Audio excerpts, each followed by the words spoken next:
Ծով աչքերի պատճառով հեռուստասերիալում Էլլան, իմանալով, որ պապիկը գնացել է տպարան Արմանի հետ խոսելու, միանգամից դուրս է գալիս տանից ու շտապում տպարան։ Նա ցանկանում է տեսնել Արմանին եւ իմանալ, թե այդ ինչ ունի նա պապիկին ասելու։ Արմանն ու Սարոյանը շատ բաց ու անկեղծ զրույց են ունենում։ Արմանը վերջում այնքան է հունից դուրս գալիս, որ ավելորդություններ է ասում Սարոյանին, ու հենց այդ պահն էլ լսում է Էլլան։ Նա պապիկին ասում է, որ ժամանակին էլ միսակներ մարդ սպանել ու Գարիկը բանտ նստեց նրա փոխարեն, իսկ հիմա էլ Գարիկն է սպանել։ Էլլան չի դիմանում ու միանգամից մտնում է պապիկի աշխատասենյակ։ Նա հունից դուրս է գալիս Արմանի խոսքերից, ով փաստացի արդարացնում է իր հոր գործած հանցանքը։ Էլլան ասում է, որ վերջնական հիասթափվել է նրանից եւ որ նա Գարիկից ոչ մի բանով չի տարբերվում։ Ռեբեկան էլ զանգում է Գոռին եւ խնդրում հանդիպել, քանի որ նրա օգնության կարիքն ունի։ Գոռն էլ պարզ է, հարգելով Վահեի հիշատակը,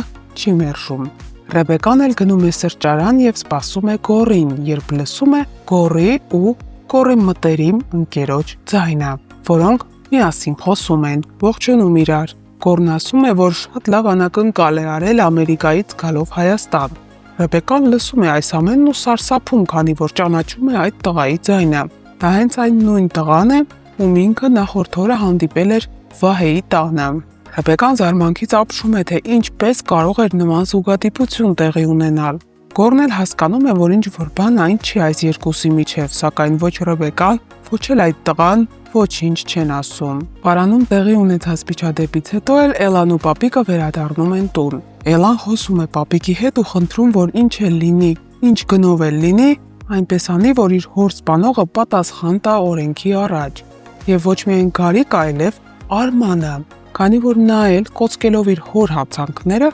փաստացի համարվում է հանցակից։ Սարոյանը ուշադիր լսում է ու հարցնում, թե արդյոք Էլլան պատրաստ է ցուցմունք տալ Արմանի ու նրա հոր դեմ։ Էլլան էլ դրական պատասխան է տալիս։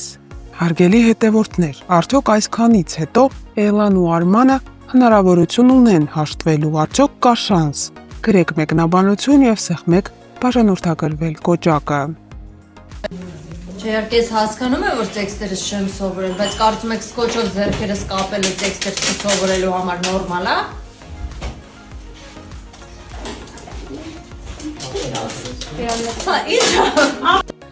Վերջերս մի քանի անգամ հարցրել եմ այս մատանին ինչ է նշանակում։ Դե սերիալը դիտողները գիտեն, որ Գոռն է Սարայի մատին դրել, նշանադրվել է, բայց մնացած մարդկանց հետաքրքրում է։ Ժողովուրդ ուղղակի դնում են, որ չկորցնեմ զուտ, որովհետև ես շատ հաճախ եմ իրեր կորցնում։ Միլենա ջան, հենց Միլենան տեսնում է ինձ, ասում է մատանին վզնացը։ Դրա համար չեմ անում, միայն 3 չեմ դրել, չեմ գրել։ Սարան այսօր չգիտես ինչի որոշել է, որ պետքա տանը մնա, չգա նկարահանման։ Դրա համար ես բռնագրավել եմ իր սենյակը եւ այստեղ եմ զգեստա փոխվելու։ Քանի որ մնացել եմ միայնակ Սարայի ննջարանում, որոշեցի բացահայտեմ ինչ որ բաներ Սարայի մասին ու այստեղ գտա օրինակ Սարայի ամենասիրելի գիրքը, դա երկրաչափությունն է 8-րդ դասարանի, 6-ից 8-րդ դասարանի համար նախատեսված։ Սարան ուսումնասիրում է երկրաչափություն։ Էմա ջան, քանի որ դու արդեն հասցրել ես Սարայի պահարաններն ուսումնասիրել, ես քեզ ուղղակի մի բան կխնդրեմ։ Խնդրում եմ իմ մայրենի տետրի մեջ կարգինով նկարազարդումներ չանել սովորությանդ համաձայն։ Եվ հետո մի բան ասեմ, իմացիր, միգուցե չգիտես, ես քեզ ասեմ, դու ինձ շատ ես կարոտել։ Դու ինձ շատ ես կարոտել, ուղղակի շատ, այնքան, որ անիմաստ ես համարում այսօրվա նկարահանման գնալդ, ունայնություն է տիրում, սենյակում շունչ չկա, էլի, շունչ չկա, չգիտեմ, դուրս արի խնդրում եմ։ Մի խոսքով դիմացիր, ես 2 օրից կգամ։ Էլկա ջան, դու կոնկրետ հարմարվել ես, հա, իմ սենյակում, եկել է դրսի շորերով նստել մահճակալիս վրա, ինչ կա։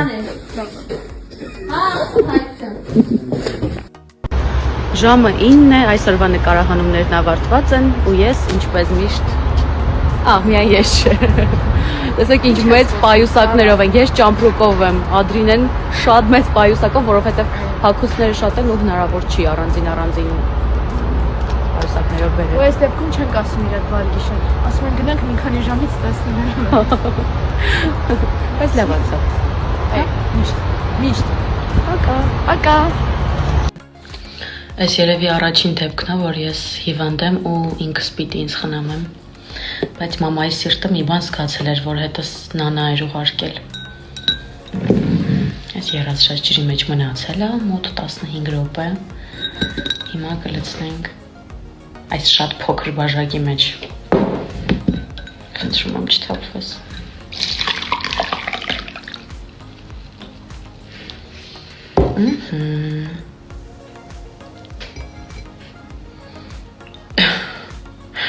Այսպես անեմ, որպեսզի պատկերացնեք ինչքան մեծ բաժակ է, հետո որ թուղուց եմ նվեր ստացել։ Բայ։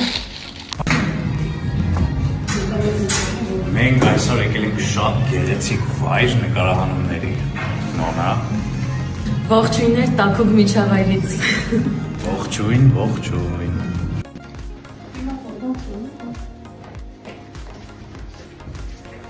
Իհարկե երկուսս է զզվում եմ։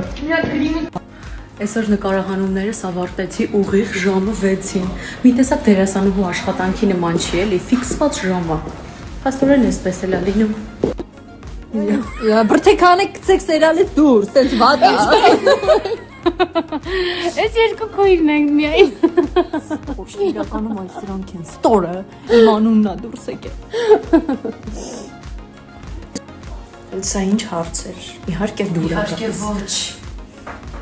Քեզ ասով խոսացրեց։ Պարտադիր ինան մեջ պետք է գցի, գիտես։ Չեմ կարողանում առանց քեզ։ Չաչելի է։ Լավ, իրականում իհարկե դուր է գալիս, որովհետև ես իմ կերտած չեմ սիրում այդ բառը։ Ես այն կերպարները, որոնք որ ես մարմնավորում եմ, շատ սիրում եմ։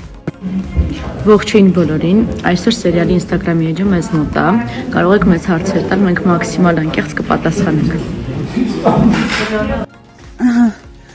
Հիմա ես անտառում եմ ու լրիվ մենակ եմ, Սոնուշնի գրուպան չգիտեմ որ կողմա գնացել։ Ու հիմա գնում եմ իրանց խնդրելու։ Հիմա ինչ եմ ուզում հարցնեմ, որ անտառում գիշերը մենակ մնամ, ոչ ոքի չգտնեմ, ինչ է լինելու, ինձ արջերն ու գայլերը կուտեն, մեկ էլ ոնց եմ կրակ վառելու։ Քարերս են իրար են խփում, արագ կայծա տալիս։ Խորհուրդներ տվեք, խնդրում եմ։ Ամենաշատը արջերից եմ վախենում։ Երեխեք գտել եմ, սաղին գտա, էլ ինձ գայլերը չեն ուտի։ Մոռացել ինձ գնացել եք, հա։